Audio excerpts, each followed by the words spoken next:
Os tres.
Perfecto. ¿Estamos? ¿Puedo seguir así mejor? Pues ahora voy a pedir a su autoridad de justicia, por favor. Vamos a dejar a presidenta dos demasiados y la rápidos. Por favor.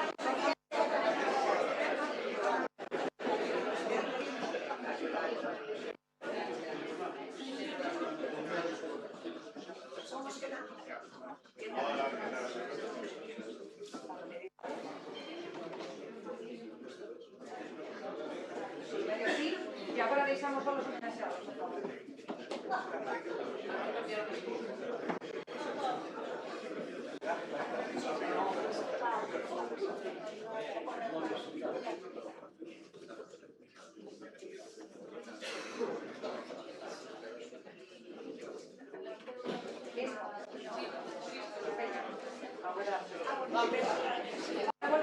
Vuelvo a quitar la medalla.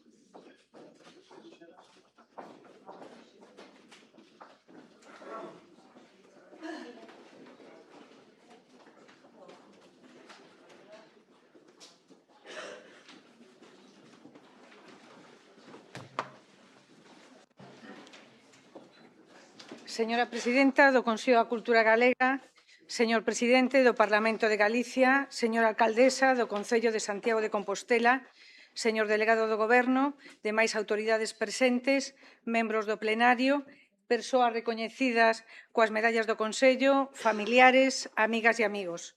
Bo día. Damos comezo ao acto de entrega das medallas do Consello da Cultura Galega. Dispoñen todas e todos vostedes do programa completo do acto que pasarei a presentar. A Medalla do Consello da Cultura Galega créase en 2018 para recoñecer o labor daquelas persoas que colaboran no Consello no desenvolvemento das súas actividades e, nomeadamente, na súa acción exterior. O Regulamento de concesión de medallas permite dar 2 medallas cada ano. O equipo que preside Rosario Álvarez decidiu dar 2 ao final de cada mandato. A proposta presentada pola Comisión Executiva ao plenario do 23 de outubro de 2025 foi a de conceder as medallas a Kathleen Nora March e a Francisco Díaz Fierros Viqueira. No punto 4 de dito plenario foron presentadas as candidaturas pola vicepresidenta Dolores Vilavedra e por quen lles fala, e posteriormente procedeuse á votación por separado de cada unha delas, acadando ambas o máximo número de votos coincidente co número de membros do plenario presentes no momento da votación, como se recolle da acta aprobada no plenario do 8 de xaneiro do presente ano, do que como secretaria dou fe. Parabéns a Kathleen Nora March e a Francisco Díaz Fierros pola distinción outorgada. O programa...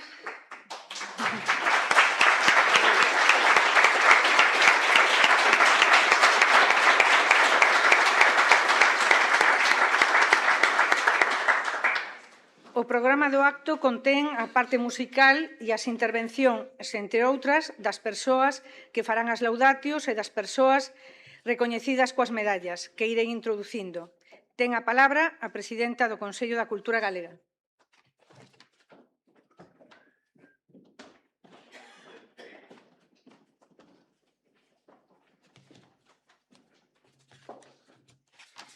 Sexan benvidas e benvidos á Casa da Cultura de Todos para participar neste acto de entrega das medallas a nosa máxima distinción institucional. Hoxe é un día emotivo para cantos formamos parte do Consello da Cultura Galega. Grazas por se achegaren a compartilo connosco. Presidente do Parlamento, delegado do Goberno, alcaldesa de Santiago, representacións institucionais, membros do Pleno e persoas vinculadas ao Consello da Cultura Galega, amigos e amigas. Permítanme un saúdo especial aos homenaxeados de Ogano, Kathleen March e Francisco Díaz Fierros, e a compaña afectiva que traen consigo. Os vosos xenerosos a nosa voz entenden. Entendeuna unha novísima Kathleen March que arribou á nosa terra sen saber nada de nós, da nosa identidade diferencial, da nosa lingua milenaria, das potentes voces masculinas e femininas da nosa literatura. Kathleen Nora March viña doutras latitudes, doutro clima, doutras paisaxes culturais, doutras inquedanzas. Tivemos a fortuna de que nos elixiu. Galega por elección. E soubemos, creo, estar á altura, galega ela, tamén por adopción. Non me corresponde a min facer hoxe a laudatio. Tiven a miña oportunidade, unha honra, cando a Real Academia Galega me propuxo facer aquela tarde memorable de Mondariz, cando unimos a verde mariñeira Main con Galicia, de beira a beira, ou incorporar a Kathleen como académica de honra. Referireime só a un feito puntual que selou o vínculo entre nós. Un día, nunha das visitas regulares a Galicia, ela pediume vérmonos e propúxeme unha actividade de extensión para a literatura galega, espallando o seu coñecemento no mundo da fala inglesa e, por extensión, no mundo enteiro. A súa contribución era un presente, un acto de xenerosidade para con Galicia e a súa cultura, para todas e todos nós. Así comezamos a deseñar Seara. Descubre a literatura galega a través dos seus textos, que botamos ao mar no ano 23. E cada 30 de setembro, no Día Internacional da Traducción da man dela, acudimos á cita, Beizón. Seara vinculou definitivamente a Catherine Mas co Consello da Cultura Galega. Somos conscientes da débeda contraída, pero non é só iso o que nos moveu a concederlle esta medalla a quen xa fora recoñecida como unha das personalidades femininas de referencia na cultura galega a través do noso programa Pioneiras e Andainas. É medio século de traballo incesante a prol da nosa cultura por amor, desvelando aspectos que permanecían ocultos aos ollos dos galegos e galegas e espallando a noticia sobre nós nunha ampla rede internacional. E que dicir de vós xenerosos, falando de Francisco Díaz Fierros? Se un repasa a historia do Consello da Cultura Galega, verá que non é posible atopar persoa de maior continuidade institucional dende o primeiro plenario no venturoso ano 83, representando a Universidade Galega ata o ano 2018. 35 anos ininterrumpidos de permanencia no plenario, ademais doutras importantes funcións como vicepresidente e como coordinador da sección de ciencia. A reforma do regulamento extinguiu a permanencia representativa do Pleno, pero non o seu forte vínculo coa institución que tanto apreciamos. E non só pola frecuente presenza en actos diversos, por nos visitar a miúdo, por rebuscar na súa biblioteca libros, revistas e outros documentos que supón do noso interese patrimonial, por estar sempre disposta a contribuir nunha comisión, cun relatorio, cun consello, cun texto. El teimou sempre en que o Consello da Cultura non esquecese nin o pensamento do Seminario de Estudos Galegos, nin o espírito que alenta xa desde un preámbulo na lei de creación deste órgano estatutario. A cultura científica forma parte indisociable da cultura galega. El é un científico humanista, paciente e dialogante, xeneroso co seu tempo e os seus saberes, un sabio comprometido co seu pobo, un amigo e aliado no que se pode confiar. Un compendio de sabedoría. E, como se el, ribadense nacido na Arousa, estivese chamado a comprender o país todo, desde as ciencias que máis ocupan do noso chan ata as alturas da creación humana. Querido Paco, un privilexio compartir contigo executivas, plenarios, proxectos, inquedanzas, sempre aprendendo de ti. Concibimos este acto de homenaxe como unha festa cultural, por iso repousa no espiñazo da música e da poesía. A selección explora o amor, a saudade e a tenrura, piares emocionais da identidade galega. Faino unindo os versos de Marica Campo, Manuel Cuña Novas e Manuel María coas partituras de Juan Durán, Borja Mariño e Manuel Pacheco.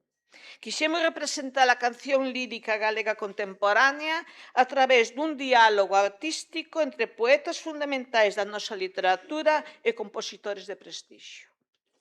A interpretación estará a cargo do barítono ferrolán Gabriel López, gañador do diploma Andrés Gaus no 7º concurso de canto Compostela lírica, premio auspiciado polo Consello da Cultura Galega, parabéns, acompañado polo pianista tamén ferrolán Ricardo Blanco. A festa cultural, como corresponde á nosa cultura, complétase co convivio e a conversa, acompañando os homenaxeados arredor das mesas que se servirán no corredor ao final do acto.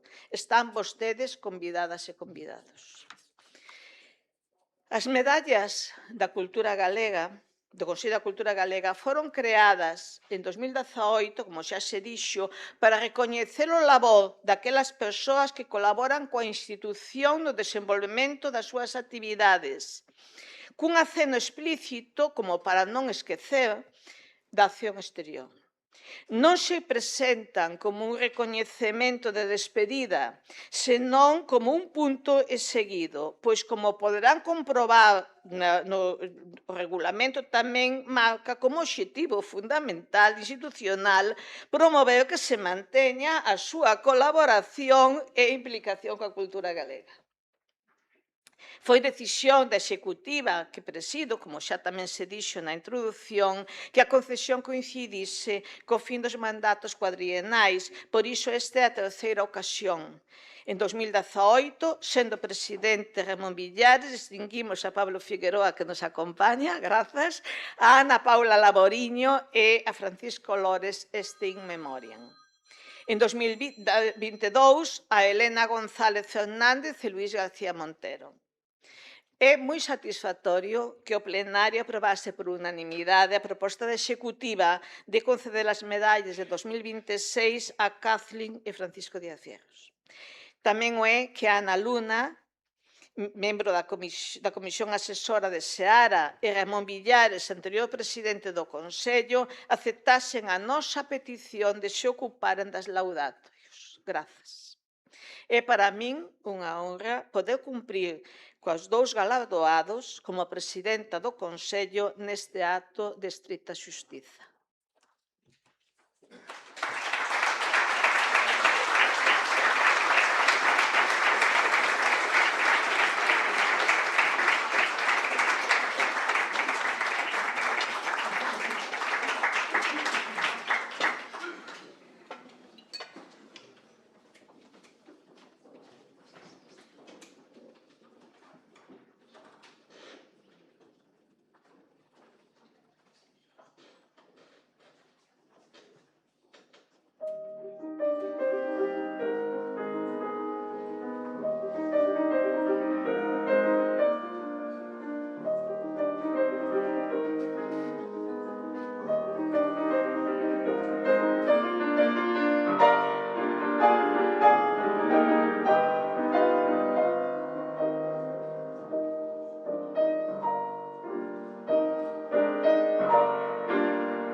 Procedemos coa medalla a Francisco Díaz Fierros Viqueira, fai a laudatio Ramón Villares, entrega a medalla Rosario Álvarez.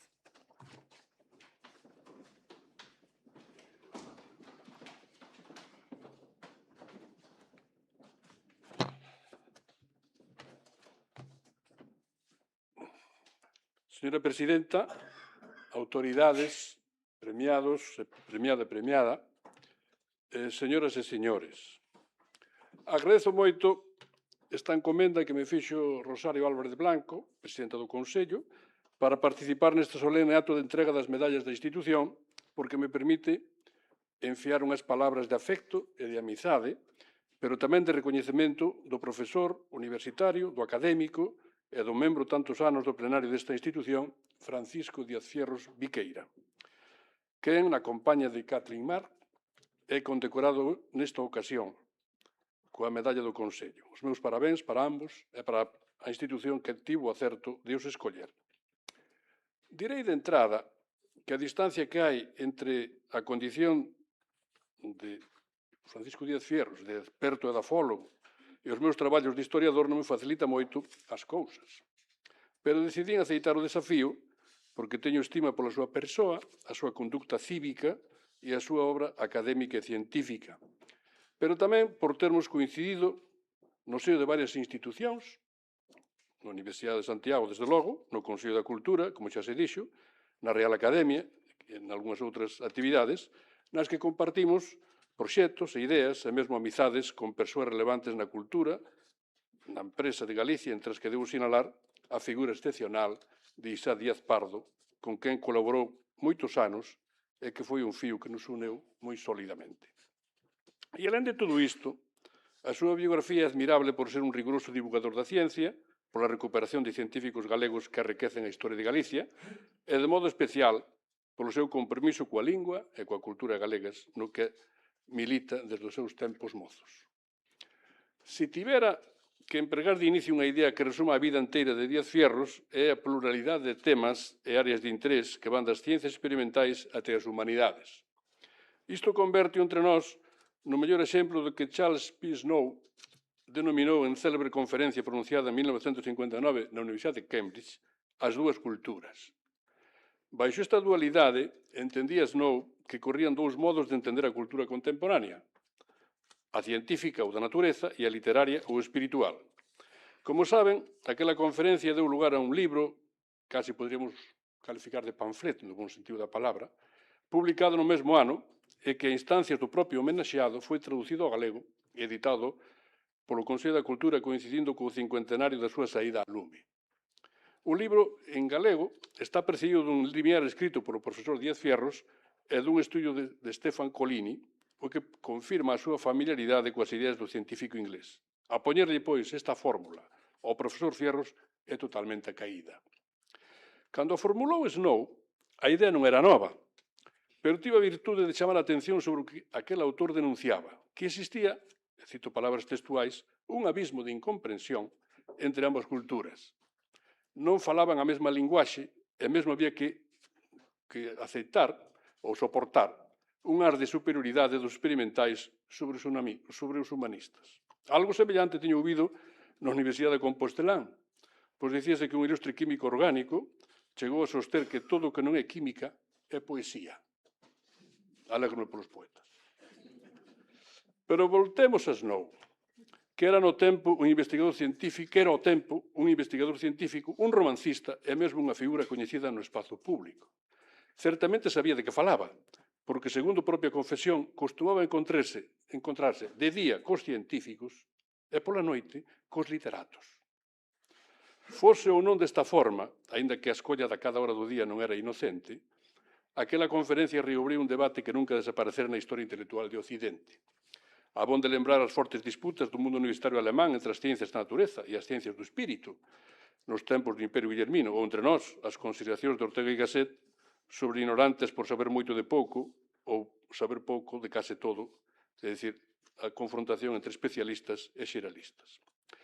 Penso que non é necesario remontarse a estes debates para decatarse de que a comunicación entre os dous modelos ou métodos de coñecemento, sendo difícil, nunca foi imposible. E a traxectoria intelectual e profesional de Díaz Fierros é un exemplo ben evidente. E saber como chegou a esta integración de enfoques tanto científicos como culturais ten que ver coa súa carreira profesional, pero tamén coa súa tradición familiar da que procede, na que encontro estas dúas tensións. Unha paixón polas ciencias da vida, con farmacéuticos e médicos entre os seus devanceiros, e un gosto polas artes, a pintura e polo coleccionismo arqueolóxico e científico practicado polo seu avó José Viqueira, como se pode comprobar no Museo de Historia Natural da Universidade de Santiago ou na súa Facultade de Historia. A facilidade para integrar as dúas culturas naceulle, pois, ao profesor Díaz Fierros na súa infancia, e nesta orientación cabe entender o seu currículum personal. A cultura científica logrou mediante unha sólida educación universitaria, como graduado e doutor en farmacia, especializándose en edafoloxía e ciencias do solo, área que chegou da man do mestre Francisco Guitián, que compartían as aulas universitarias cos laboratorios do CSIC, no mesmo campus, institución científica da que fora alma o profesor José María Alvareda, tamén edafólogo. O curso sonoro de Fierros foi o propio dun escolante aplicado porque obtivo bolsas de estudos de institucións de prestixio, fundacións Juan Marco ou Pedro Barrié, que lle permitiron ser, a moda antigo un pouco, pensionado en Francia e acadar axiña a condición académica de profesor adxunto e logo de catedrático. O seu campo de investigación foi amplo, pero non disperso. Ocupouse da historia do clima, de cuestións medioambientais, das concas fluviais e dos incendios forestais e a súa repercusión na erosión dos solos.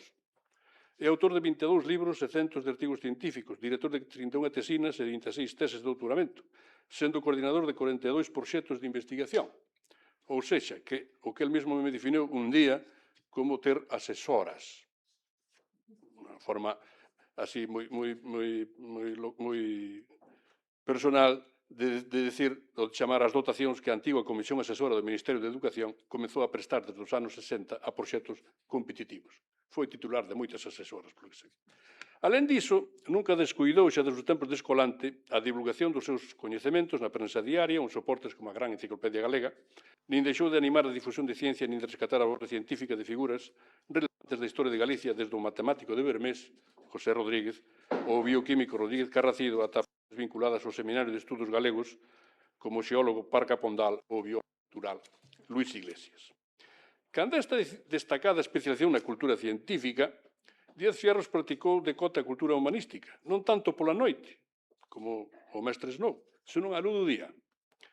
Persoalmente, eu lembro que xa se falaba do profesor Fierros nos seminarios de investigación que daba o profesor de Historia Moderna Antonio Eiras a mediados dos anos 70, e que, andando o tempo, orientou algunhas investigacións de historia agraria cara ao coñecemento da agronomía e da innovación científica.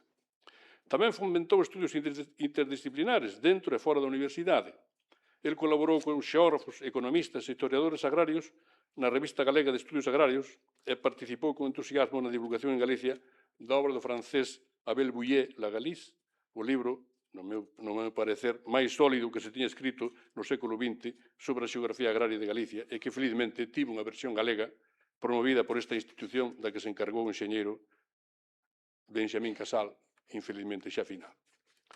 A fortuna colocoume con algunha frecuencia e coa distancia de vida, a diferencia de idade, no camiño universitario que seguía o homenaxeado de hoxe. Desde os anos 80 participamos xuntos en varias aventuras. Na de deseñar un plan de investigación específico coordenados por Uxío Labarta, cando a Xunta de Galicia asumeu as competencias sobre universidades e investigación. No desafío de nos lanzar as eleccións ao reitorado da Universidade de Santiago, xusto no tempo de creación das universidades de Coruña e Vigo, que obrigaban a deseñar con outros trazos a nova, entre aspas, Universidade Compostelana. E fora da universidade, coincidimos, como xa dixen antes, na Real Academia Galega, nos encontros organizados en Sargadelos e, desde logo, no Consello da Cultura. A colaboración con Díaz Pardo e co Grupo Sargadelos é un exemplo manifesto desta fusión das dúas culturas. El foi esencial para a recuperación do antigo Seminario de Estudos Galegos, un dos mandatos que Isaac traía da súa experiencia argentina, recuperar a memoria non só do antigo seminario, senón da cultura galeguista republicana. Pero o obxectivo era aínda máis ambicioso, porque se trataba de preparar a Galicia autonómica mediante institucións que estudasen as súas necesidades. O novo SEC naceu case cando o IDEG universitario, e ambos teimaban por traballar nunha dirección de coñecer a realidade galega, no caso do seminario, cunha fasquía e obxectivos algo diferentes. Facer ciencia aplicada, con preferencia a ciencias do solo, agrarias, mariñas, medio ambiente, xeoloxía, e promover estudios e discusións de carácter interdisciplinar. Cando algúns antigos membros do SEC, como Martínez López, como Lois Tobío, como Parga Pondal, ou Paz Andrade, o profesor Díaz Ferros exerceu un labor de enlace coas novas xeracións de investigadores e con institucións como a universidade. Foi o último presidente do novo e xa fenecido Seminario de Estudos Galegos en 2005. Outro espazo institucional no que Díaz Fierros puido practicar a xeito as dúas culturas foi o Consello da Cultura, como xa se dixo aquí. Nesta institución votou varias décadas, e nela foi case todo, menos presidente, posto que nunca que eu saiba se postulou, que se non sería. El chegou aquí formando parte do primeiro plenario constituído no outono de 1983 como un dos representantes cando o reitor Suárez de Núñez que a lei parlamentaria do Consello lle atribuíra a Universidade Galega, non a de Santiago, a Galega. Foi unha decisión intelixente da Minerva Compostelán que, querendo ou non, aspiraba a compensar a maioría de humanistas que compoñían aquel primeiro plenario da institución. Os postos de reitor mudaron e mesmo a composición do plenario foi reformada por presión das novas universidades, pero a presenza de Díaz Fierros seguiu en pé, aínda que pasando a ser representante do novo Seminario de Estudos Galegos ou a título individual. En suma, que o Consello da Cultura non se pode pensar sen o seu contributo. Da súa laboría nesta institución, non é do caso dar conta moi circunstanciada, xa foi feita moi ben por a presidenta, pero abonde mencionar o traballo desenvolto na sección de Ciencias, que tivo diversos nomes, na organización de numerosos coloquios, no comisariado de exposicións e, sobre todo, na ansia de colocar en lugar preeminente unha mirada científica como algo necesario para entender a cultura galega no seu conxunto. El promoveu a edición de libros, a creación do álbum da ciencia, a difusión sistemática de obras e figuras que, sendo das áreas chamadas científicas, non se teñen moi en conta ás veces no canon cultural de Galicia. Debo engadir unha nota final que resume todo canto levo dito. A traxectoria intelectual e cultural do Dr. Díaz Fierros está fundamentalmente marcada por un compromiso cultural e cívico. O emprego e o uso da lingua galega non son nos ámbitos propiamente culturais, senón nos especificamente científicos.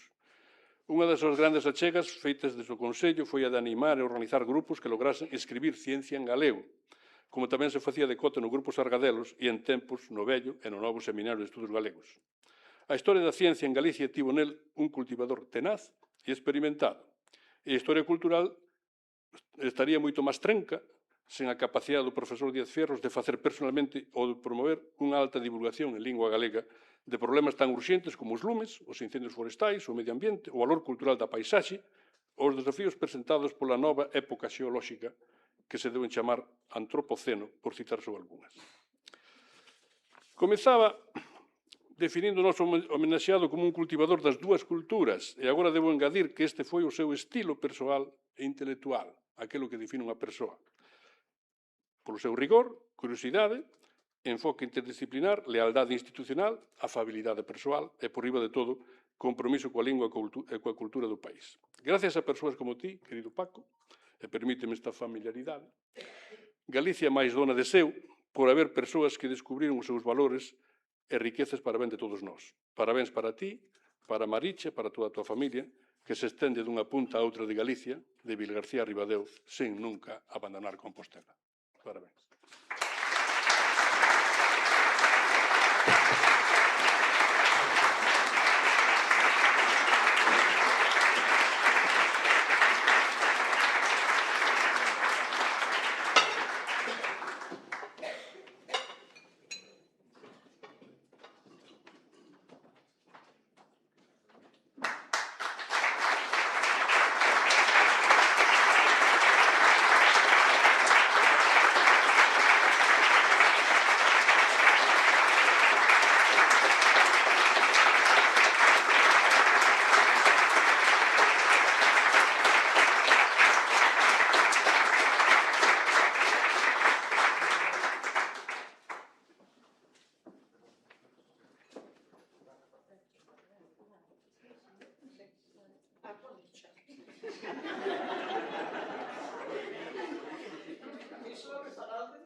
Presidenta do Consello da Cultura Galega, autoridades, señoras e señores. As primeiras palabras da miña intervención son dun fondo e sentido agradecemento ao Consello da Cultura Galega na persoa da súa presidenta e dos membros da executiva e plenario por me ter distinguido co seu máximo galardón. Seguramente como recoñecemento dun labor no que me comprometín no ano 1983, cando entrei a formar parte de seu primeiro plenario en representación da Universidade de Santiago. Foi un traballo a prol da cultura galega no que tentei achegar o mellor dos meus ideais e saberes, pero que tamén o puiden desempeñar con plena satisfacción porque estiven moi ben acompañado por un equipo de persoas solvente e animoso, nun ambiente colaborativo e aleccionador e cunhas facilidades de traballo que poucas institucións podían garantir daquela en Galicia e mesmo en España. Foron uns anos gratos en extremo, polo que non sei se podería considerarse un mérito distinguilos con esta prezada medalla.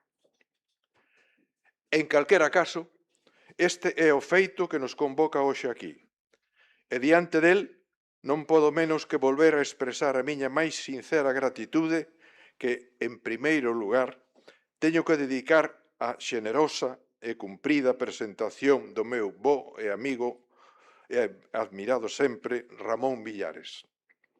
Grazas tamén a todos os asistentes, amigos e familiares e dun xeito especial a Maricha, a miña muller e os meus fillos e netos. En fin, a todos os que me acompañades hoxe como o fixestes sempre nesta misteriosa pero ao tempo gozosa andaina que chamamos vida. Doutoreime en farmacia na Universidade de Santiago en 1967, cunha tese sobre a auga dos solos galegos. E, aínda que era un traballo estritamente científico, encabezábao cun poema de Celso Emilio Ferreiro, toda unha ousadía para aqueles tempos, que rezaba así: música da auga que promove a cadencia dos muiños nos agros desta bella patria miña, queda e inqueda, tan chorada de vaguas inútiles. De algún xeito, ollado desde hoxe, semellaba ser xa unha premonición do que sería un dos eixos que orientaría meu traballo investigador na súa proxección práctica cara ao desenvolvemento e conservación da agricultura e o medio ambiente galego.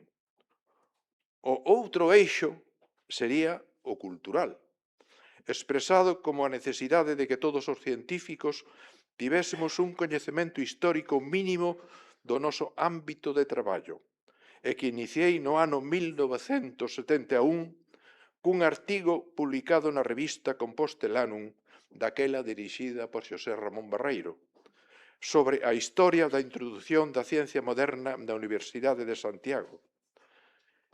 Este artigo daría orixe pouco despois, en 1976, a outro máis amplo sobre a cultura científica en Galicia, para o libro Los Gallegos. Nel estaba arroupado literariamente por nomes tan egrexos como os de Otero Pedrallo, Paz Andrade ou Basilio Losada.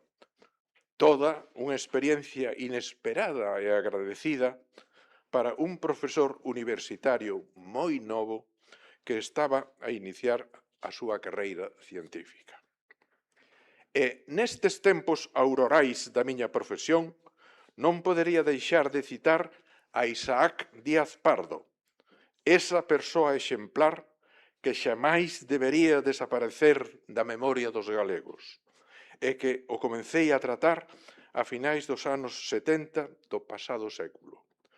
Non sei con que simpatía miraría os incipientes traballos daqueles meus anos mozos para que me fixese cargo, a partir do ano 1983, da presidencia da Xunta Rectora do novo Seminario de Estudos Galegos, que viña de promover el e outro grupo de persoeiros. Un ilusionante proxecto no que se lles puido ofrecer aos investigadores galegos unha institución que animaba a que os seus traballos, principalmente nas áreas científicas, fosen orientándose cara á interdisciplinariedade e a resolución dos problemas máis urxentes da economía galega. Foi unha aprendizaxe na que, unha vez máis, a ciencia tentaba superar as bárbaras especializacións, como decía Isaac, e se proxectaba cara ás necesidades da sociedade que a sostiña e xustificaba, rachando co seu propio teito de cristal.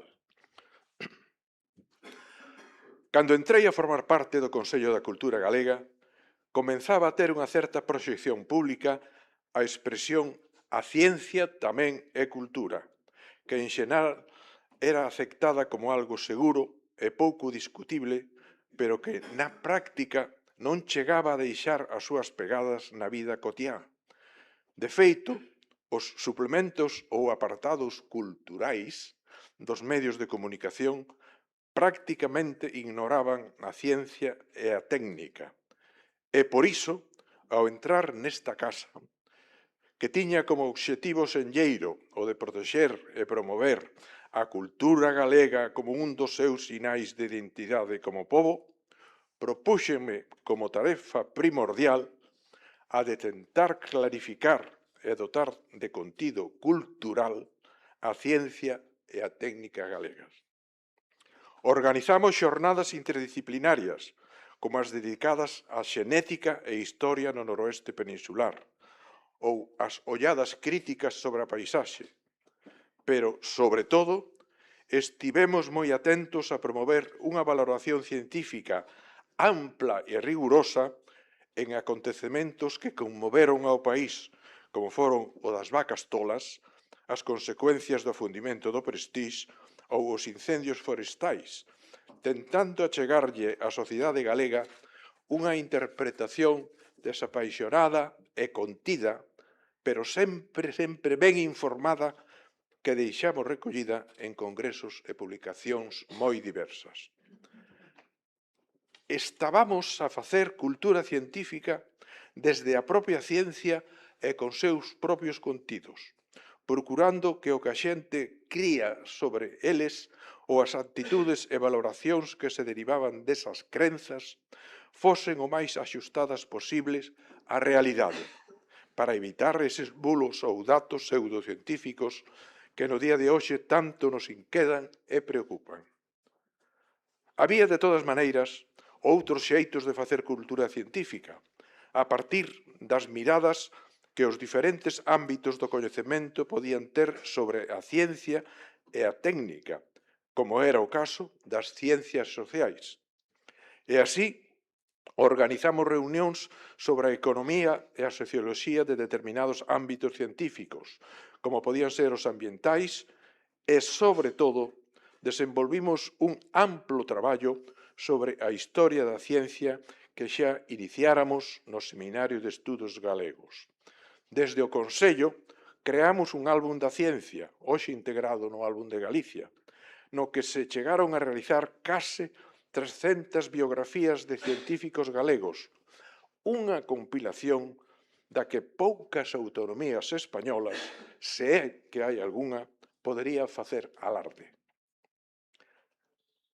Adentreime tamén nun ámbito que se podería definir nun senso amplo como poética da ciencia, no que se consideran as relaciones que existirían coa literatura e que iniciei coa obra de Rosalía de Castro, na que se podía apreciar unha valoración escéptica da ciencia que, xunto coa razón, as presentaba como antítese da sensibilidade e os sentimentos que estaban na base do xenio científico. Perdón, do xenio artístico. Oh ciencia, siempre al llegar al término ignoramos que es al final lo que acaba y lo que queda, clamaba en las orillas del Sar. Ou solo nos resta sufrir y llorar y arrojar al fondo del océano esos libros que se llaman libros de ciencia, desde a súa novela El primer loco. Achegábase así as teses dun romanticismo tardío como dun Alan Poe, que mesmo podía cualificar de boitre a propia ciencia. De todas maneiras, andado o tempo, outros escritores galegos tiveron diferentes valoracións, como Curros Enríquez, defensor decendido do progreso, Manuel Antonio, cantor da relatividade, ou xa nos nosos días, Cunqueiro, que evocou agradecido a farmacia, e Luz Pozo, que foi moi crítica coa destrucción da natureza.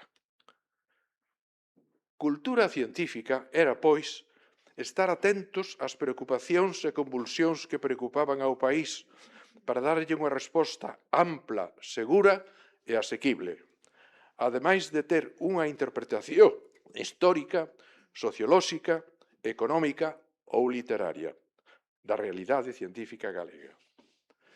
Aínda así, a nosa mirada non era inxenua e constatábamos que en Galicia, como ocurría no resto do mundo, esa unidade que se procuraba para os diferentes ámbitos da cultura estaba moi lonxe de acadarse e que o problema do afastamento entre a cultura artística e literaria e a científica, as dúas culturas, seguía vixente.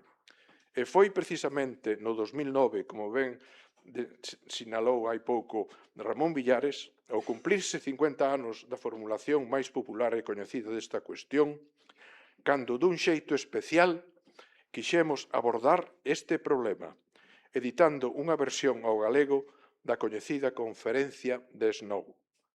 Faciamos votos para que ese afastamento non fose a máis, e para que encontros como os que estábamos a promover desde o Consello para acadar ese necesario diálogo entre as culturas fosen cada vez máis frecuentes.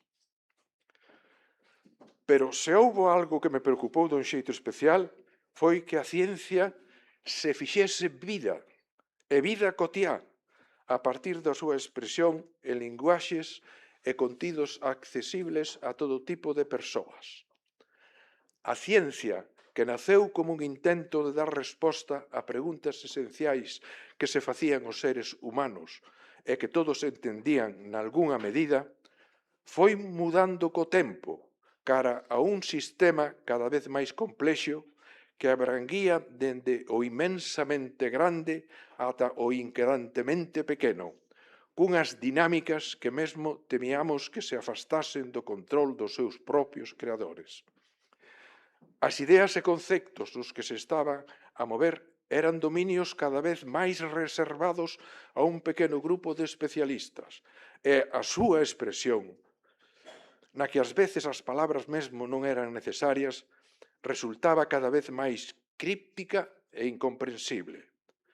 Xa que logo, se queríamos que a ciencia non se afastase da escala humana, como defendía o gran científico e divulgador Stephen Gould, había que tomarse moi en serio a popularización do saber científico, ensayando todos os medios e formatos da comunicación posibles, algo que desde a sección de Ciencia, Tecnoloxía e Sociedade desenvolvimos con relatos, cómics e estudos nos que, dun xeito atractivo e comprensible, tentábamos amosar as diferentes polas da ciencia a todos os galegos curiosos desta realidade.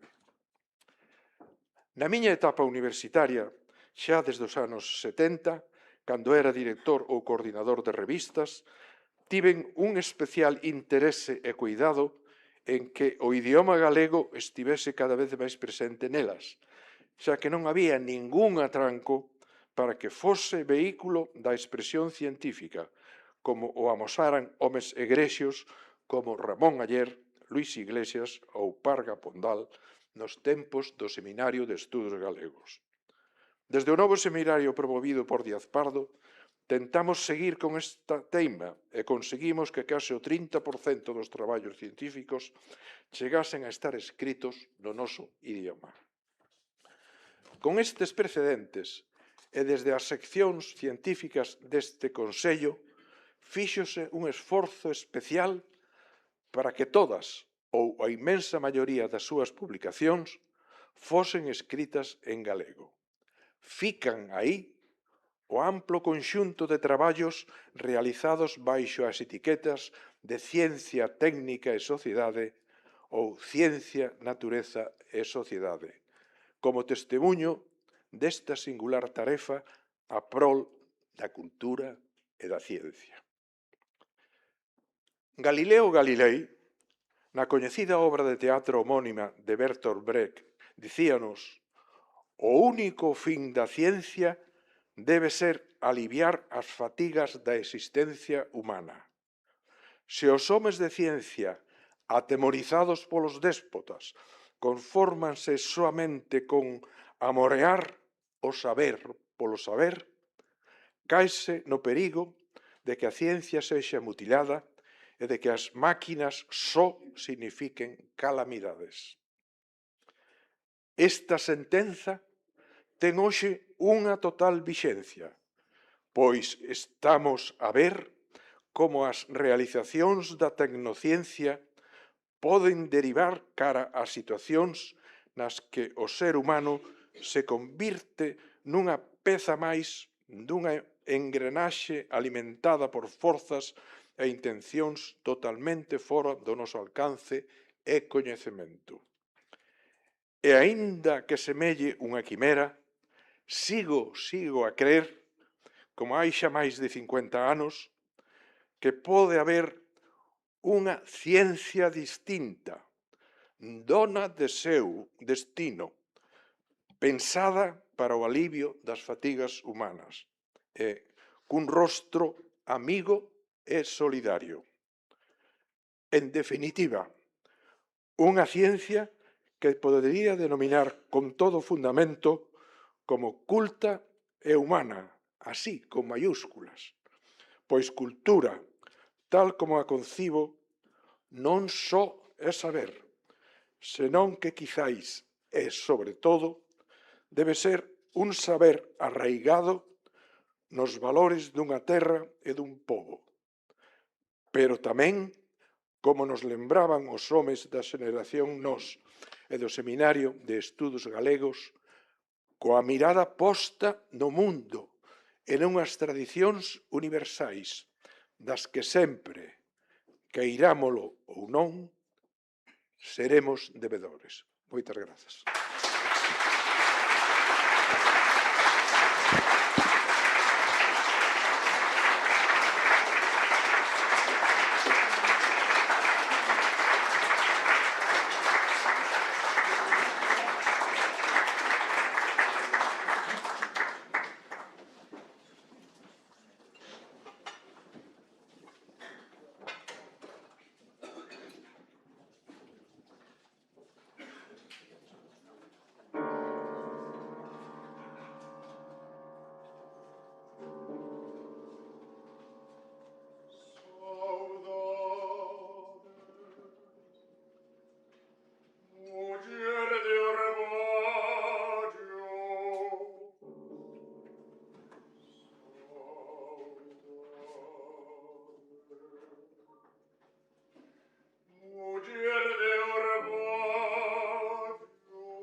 Procedemos coa medalla a Catherine Nora March, fai a laudatio Ana Luna, entrega a medalla ao presidente do Parlamento de Galicia.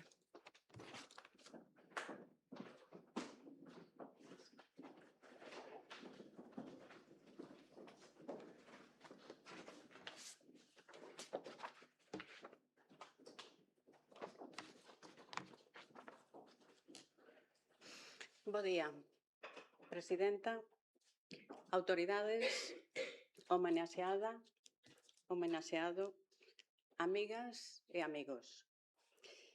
Catherine Nora March, eu tamén traducir.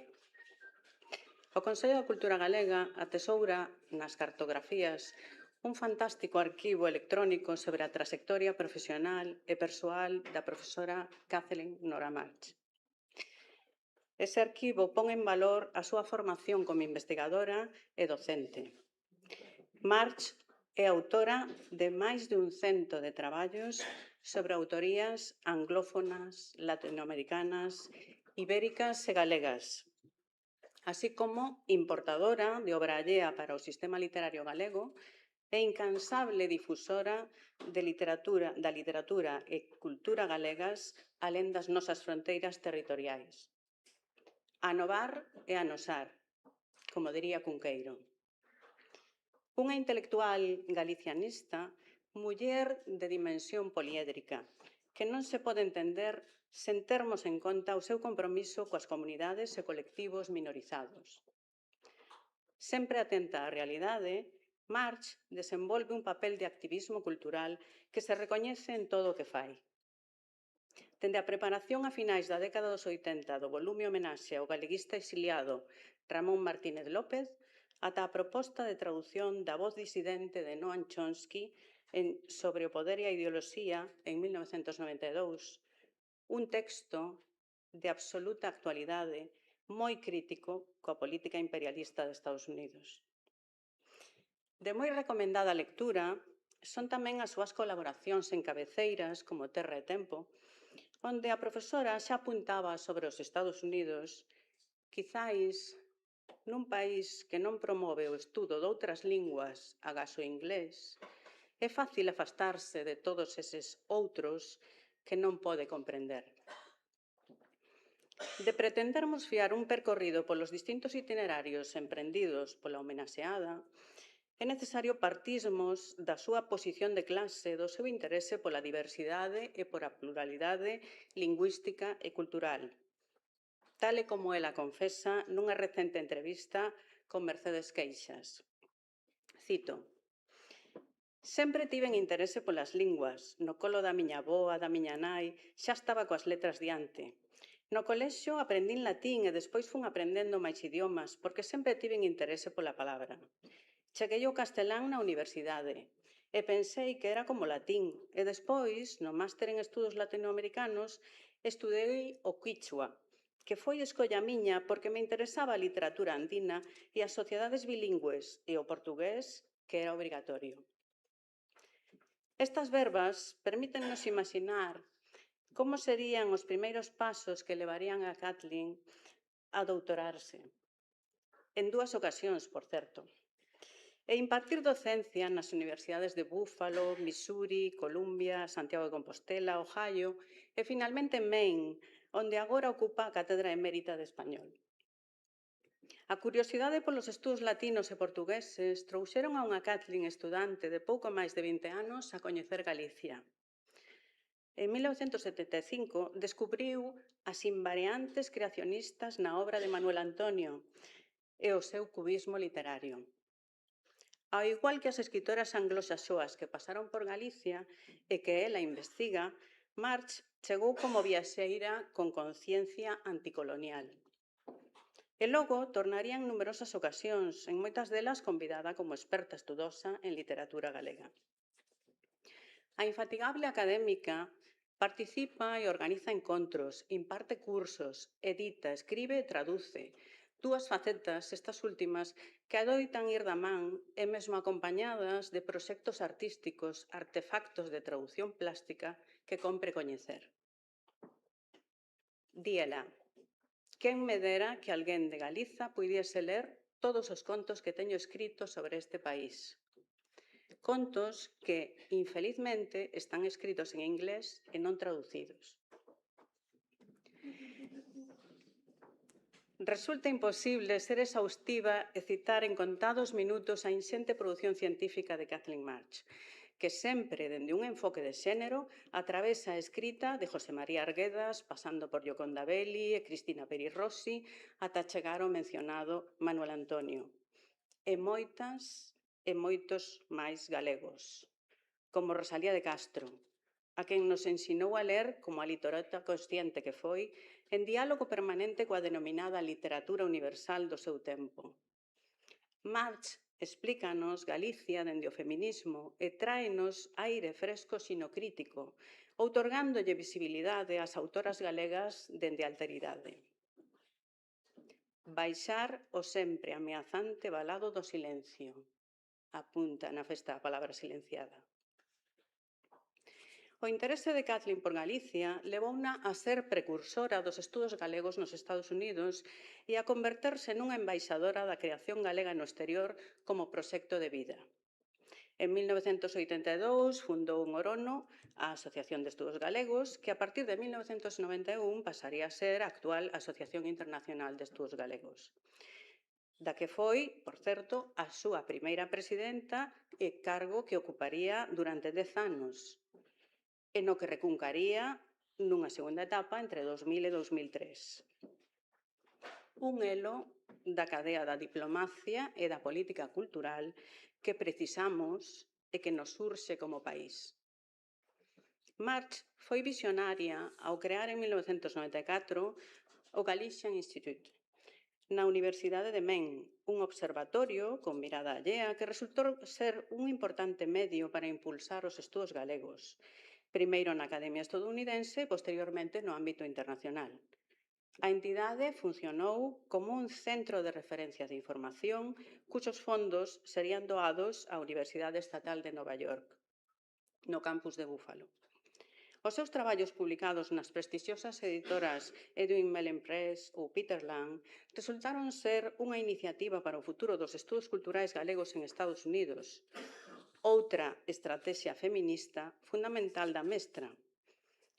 Esa foi a creación de editoras Noitaurenga Amaranta Press que garantan a traducción e a difusión de materiais xunto co desenvolvemento de redes.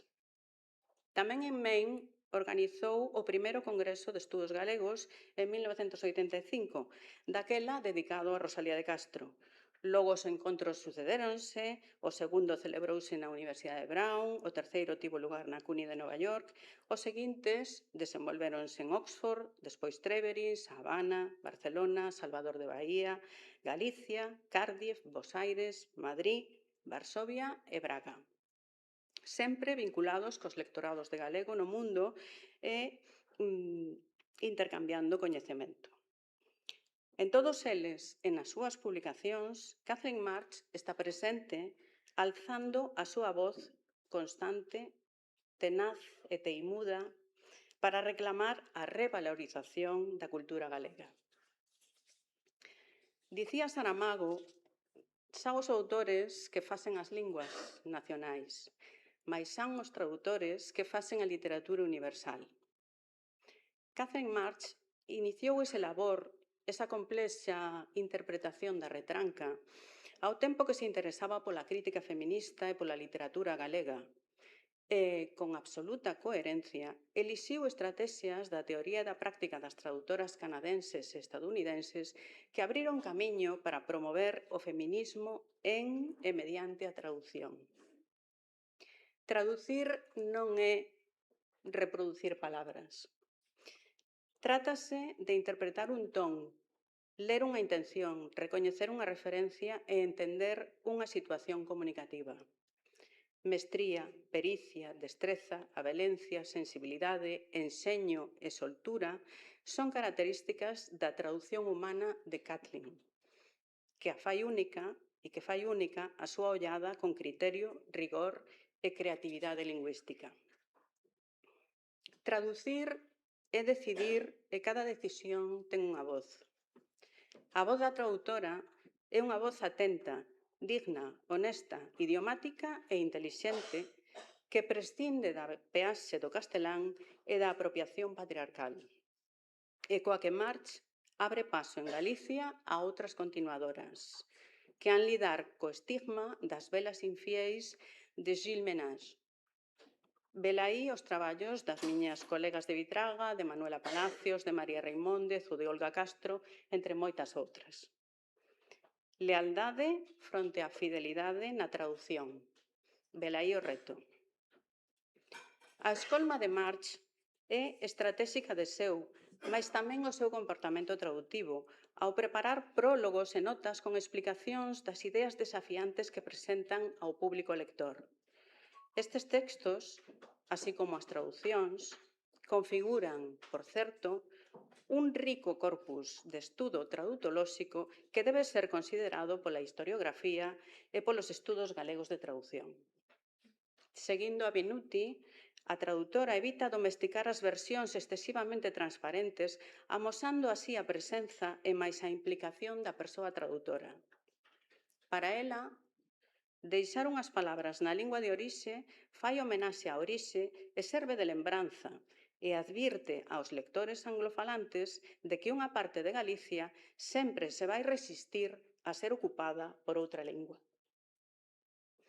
A March combativa e transgresora sinala os numerosos sistemas de discriminación entrelazados que poden sufrir as persoas, ademais do sexismo. Isto é, a interseccionalidade e a transnacionalidade. E ao seguir estas premisas teóricas e ideolóxicas, a escolla de escritoras e escritores que versiona non é casual, nin inocente, nin neutra. No tocante á literatura galega, imposible de novo ser exhaustiva, March preocupouse por traducir obra de Alberto Avendaño, Alfonso Rodríguez Castelao, Álvaro Cunqueiro, Ángel Fole, Anxo Angueira, Carlos Casares, Claudio Rodríguez Fer, Eduardo Blanco Amor, Eduardo Pondal, Rafael Dieste, Ramón Otero Pedrallo, Uxío Novoneira, Víctor Feixanes, Xesús Raba de Paredes, Xosé Luís Méndez Ferrín ou Xosé Neira de Vilas. E en pé de igualdade, levou ao inglés a Begoña Camaño, Carmen Blanco, Karin Evans, Eli Ríos, Emma Pedreira, Luisa Villalta, Luz Pozo Garza, Margarita Ledo, María do Cebreiro, María Mariño, Marica Campo, María Xosé Queizán, Resina Vega, Susana Sánchez Arins, Úrsula Ainz, Xela Arias, Xoana Torres e, como non, a Rosalía. Eu tamén traducir a muller galega literata. Nunha conferencia impartida na Universidade de Vigo en xullo de 2022 titulada De mar a mar, por que internacionalizar a literatura galega, a Mar Chinqueda reflexiona sobre que camiño seguir para unha internacionalización da literatura galega mediante a traducción. E na procura de novos formatos. Un manifesto que recuperará no seu discurso de entrada na Real Academia. Entre moitas das súas propostas, todas prácticas e doadas de implantar, sen moitos recursos, pero con vontade política, claro, Kathleen ofrece distintas fórmulas de urxente actuación para apoiar as persoas que traducen e para espallar os textos traducidos, porque as novas formas comunicativas e a aplicación de novas tecnoloxías están a mudar o campo cultural e a académica vai cos tempos. Un deses proxectos máis recentes, xa se mencionou aquí, fixose realidade nesta mesma casa coa creación de Seara, Descubre a cultura galega a través dos seus textos, un portal de traducción de textos galegos traducidos ao inglés con sede na web do Consello da Cultura Galega, coordinado pola xenerosa e imprescindible Kathleen Nora March, co que segue a contribuir a vehicular a literatura galega no camiño da internacionalización. De seguro que nas súas gavetas garda máis xoias e ideas pendentes de estenderse, como as ondas que fai un collo cando cae a auga. Moitas grazas, Kathleen, por levar a conciencia do galego polo mundo adiante e parabéns por esta merecida medalla. Moitas grazas.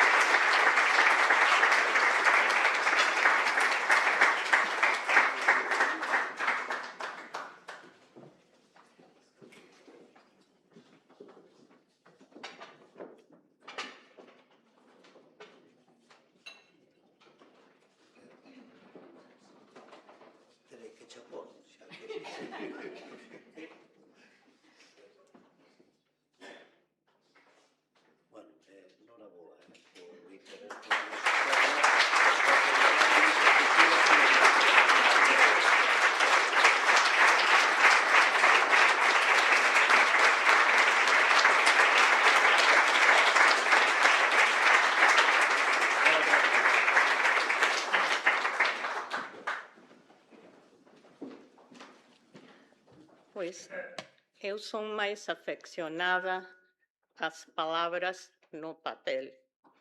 E o protocolo, os agradecementos que teño moi fondos e todo o que quero dicir, non o vou dicir, vou non ler. E os agradecementos vanse ver nestas palabras. Ben,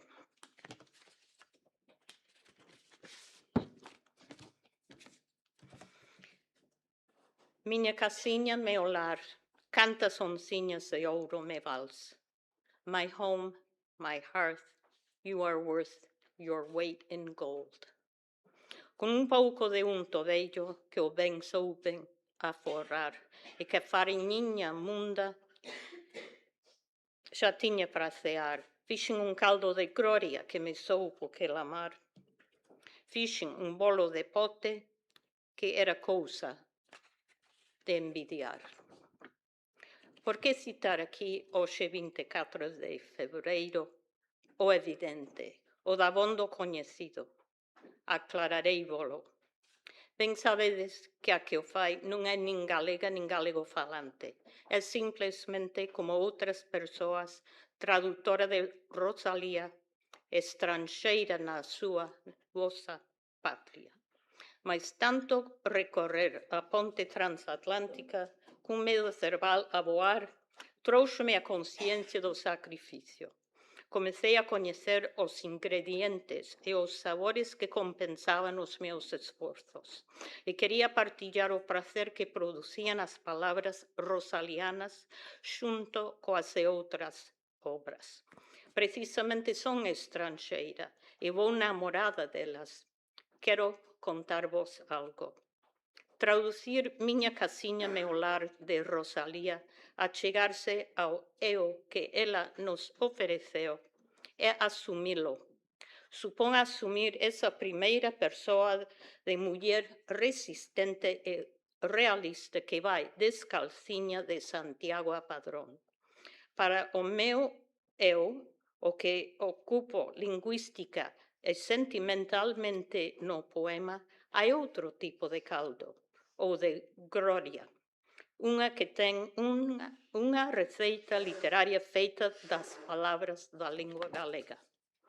A traducción foi e é fundamental para pertencer á Weltliteratur, terreo que as letras galegas casi non atinguen agás Rosalía de Castro. Sempre souben, ainda é un misterio como, que ia eu desenvolver e manter un compromiso coa creatividade dunha lingua que coñezo dende, digamos, 1778 e que agás nas lecturas non estudei. Confeso que sempre quixen ser ponte, que sentira de sócato un compromiso cunha lingua da que ninguén me falara antes de chegar a Compostela. Arrogante, sei que, porque quixen ser ponte sen saber daquela nin que era unha poltra. Traballei en universidades que lles custaba admitir que se pudese facer méritos académicos nun eido que non tivo nome até 1985, cando en Maine lle bautizáramos estudos galegos. A ignorancia de colegas e administradores levoume á procura de espazos onde pudese facer máis visível o que veño chamando o voso tesouro. Conferencias en congresos hispanistas, algún artigo ou recensión. Pasei anos frustrada por o descoñecemento americano das letras galegas, mesmo da obra de Rosalía de Castro. Perguntábame como podía facer para dar a coñecer Galiza a través da súa literatura, pórtico ao país dende tempos das cantigas, país con incrível arte, arquitectura, música e unha memoria histórica que moitas culturas quixeran posuir. Non vía outra solución que facer traducións, malia non ter moitas saídas para publicarlas. Agás Small Stations Press. Ainda que estiveran ben os textos máis curtos, as escolmas, soñaba eu con algo máis. A miña visión, fantasía, segue a ser non atopar atrancos para publicar libros completos traducidos do galego e publicarlos aquí, sen pasar por grandes empresas estranxeiras. Non distingo moito agora entre espallar os libros en papel ou facerlo en formato digital. O importante para min foi sempre crear un espazo conceptual, convencer outras persoas ou entidades de que cumpría coñecer a literatura galega. Felizmente o Consello da Cultura entendeu a visión. Obrigadísima, señora presidenta. Ainda lembro esa conversa e a esperanza que sentín ao presentar eu o proxecto de colocar na rede obras galegas en inglés. Nunha páxina só para elas. E subliño. Dende o comezo, o apoio das persoas do Consello da Cultura Galega foi elemento importante. A presidenta Rosario Álvarez, Dolores Vilavedra, Manuel Gago e outras persoas. Pensando nun nome agradável para o proxecto, suxerín Seara. Mais que agradável, polos vogais, era representativa a palabra do que sabía eu, que tería que ser unha lavoura comunal. Non ia ser plataforma para facer en carreira as persoas traductoras, senón de pensarmos como persoas ponte en contribuir á literatura. Seara ten, por certo, comité técnico feito de persoas ligadas ao labor da traducción. Ana Luna Alonso, Neil Anderson, Jonathan Dunn, Erin Moure, Jacob Rogers, Rocío Vieites Ferro, Harriet Cook, Lindsay Semo, Keith Payne. Recentemente estiven a repasar o lexema Seara e oferezo as definicións da Real Academia Galega. 1. Campo sementado de cereais. 2. Monte cavado. Seméntase e logo se volve deixar a monte. 3. Terreo de cultivo onde varios veciños posúen leiras. Son relevantes as tres acepcións ao proxecto Seara se o pensamos ben, seguindo o que aquí tecemos.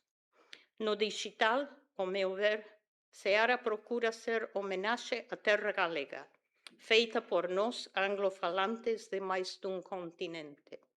O formato digital non poderá ter o peso dun libro real Isto dito, ademais, por unha que sentiu abrallo ao ver o Códice Calistino en mans do Padre Oro e de ver brilar as cantigas de Santa María do Rei Afonso no Escorial. Porén, o digital pode chegar onde o obxecto libro non pode. Outro xeito de estaren as letras no mundo. Engade, non compete. Hoxe en día é fundamental a multimodalidade para acadar lectoras en diferentes partes do mundo. O digital é unha das ferramentas para participarmos na cultura global. Crear seareiros afeccionados á cultura na poboación anglofalante tamén era parte do noso obxectivo. Seara quería sementar novas perspectivas do que se facía en galego, cultivar novas persoas afeccionadas á literatura galega dende o inglés, sempre coa idea de que ao leren persoas anglofalantes na súa lingua ficasen intrigadas ou engaioladas e pasasen a explorar o mundo do galego e a coñeceren a súa lingua e máis o contexto histórico-cultural do que xurde sempre a escrita. Por tanto, tentamos manter un equilibrio de xénero, escritoras e escritores, poesía e prosa, e de época, textos clásicos e recentes. A escolma feita anualmente non é doada, porque son tantas as obras merecedoras e facemos un esforzo por respetar o clásico e o contemporáneo. Quero falar brevemente dunha variante do temo Seara, Senra. Por unha banda, é unha rúa de Compostela que nunca souben onde comezaba e onde remataba. Era simplesmente fronteira entre o novo e o vello. Raia do que desaparece e do que continúa. O espazo liminal entre a mámoa e a faxeira. Portas que moran no limbo da memoria histórica. Penso que é boa irmá para Seara, boa representación de como todo vai dunha beira á outra, nun traballo comunal da cidade, sen ter que ser de tamaño grande, mas capaz de carregar cunha historia que temos que coñecer. Porque toda terra galega leva algures e ten o valor de ancorarnos no palimpsesto cultural deste país, non illado nun só idioma, senón universal. Non é cousa cativa como non o é a Rúa de Compostela. Iso non é non sequitur, senón alusión ao hipertexto da lingua gravado no tempo e espazo dos camiñantes. Eu vou seguir outro fío, tecendo como adoitan facer moitas mulleres. Para facelo, cito o traballo de Teresa Bermúdez, Sororidade, mito en Circe, ou O prazer azul de Begoña Camaño. Bermúdez afirma que Marta da Costa, Emma Pedreira, Ana Romaní ou Chus Pato ofrecen exemplos paradigmáticos da actualización dos mitos na poesía contemporánea, dando voz ás figuras femininas. Breve exemplo disto son os seguintes versos. E cito: e coa palabra recuperar os camiños, porlle nome ao labirinto, navegalo. Son palabras de Ana Romaní, de As últimas mareas.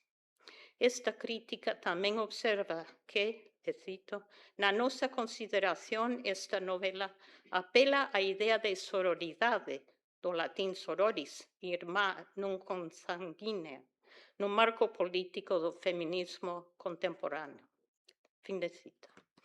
O artigo fala de sororidade, mas tamén sinala a necesidade de colaboración, de comunidade. Todas e todos temos a obriga de honrar a herdanza cultural. Como na noveliña As chaves do tempo, de Luisa Villalta, precisamos claridade e compromiso. Precisamos elixir camiño e seara e seguir adiante. Quero dicir, Hai cousas que non sabemos o que valen, como a casiña do poema de Rosalía, como a curta rúa de Compostela. Até non chegarmos ben a elas, percorrerlas, vivir nelas. Cruzadas as pontes, aparecen e medran os camiños ao gran teatro do mundo. Lembro agora un comentario pergunta da sabia e retranqueira Pilar García Negro, de si era Rosalía de Castro escritora universal. Saberedes cal foi a miña resposta, evidentemente, e xunto con ela eran outros nomes dende o século XIX que non collerán nas páxinas da Seara do Consello da Cultura Galega por varios motivos, mas que Seara, a deusa nos olla, podería axudar a espallar posibilidades para o futuro. Néveda, primeira novela feita en galego por unha muller no ano 20. A poesía completa de Manuel Antonio, novelas da Guerra Civil, moito teatro e as novelas de Begoña Caamaño. Só existen unhas páxinas de Morgana Nesmeille no Portico of Galician Literature. Saibades que aínda non esquezo o soño de ver máis libros, non escolmas, publicados en traducción en Galiza. Máis novelas e poemarios, e tamén ensaios e teatro, mesmo literatura infantil. Gostaría de ver chover, non café como na xenial canción do dominicano Juan Luis Guerra, senón aínda máis traducións a moitas linguas, as que está a documentar Vitraga, da Universidade de Vigo, porque a ver literatura precisa da ollada galega, precisa dela. E nada máis, agás rematar onde comecei con palabras de Rosalía, do poema Que sabe a gloria, sexa cal for a lingua na que o leamos. Sen ser galega nin galego falante, permiteredesme aquí citar en inglés un pouco, porque a precursora deu-nos permiso cando escribiu Canta se queres na língua que eu falo. Sing if you will in the language I speak. Son palavras que merecen máis agradecemento do que teño de vida. Meu lar, meu fogar, canta sonciñas de ouro me vals.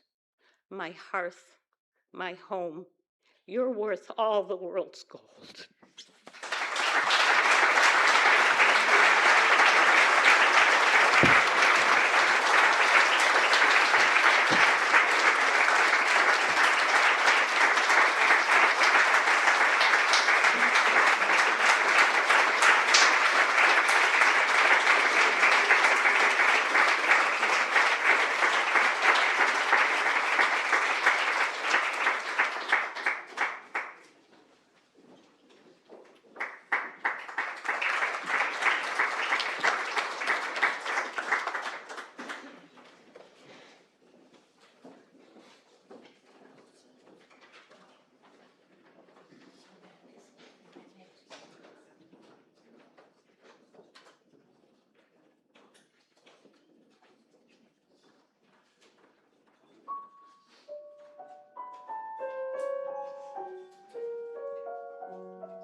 Estamos chegando ao final do acto que se desenvolve nesta sala, pero como dixen antes, a festa continúa, polo tanto, convidámoslos a asistir tamén aí no corredor para poder tamén saudar persoalmente os homenaxeados e poder ter este anaco de tempo de convivio e de conversa. Moitas grazas a todos pola súa presenza, tamén grazas aos que quixeron acompañarnos e non puideron por obrigas de diferente tipo ou porque xa ven que o aforo da sala é realmente limitado.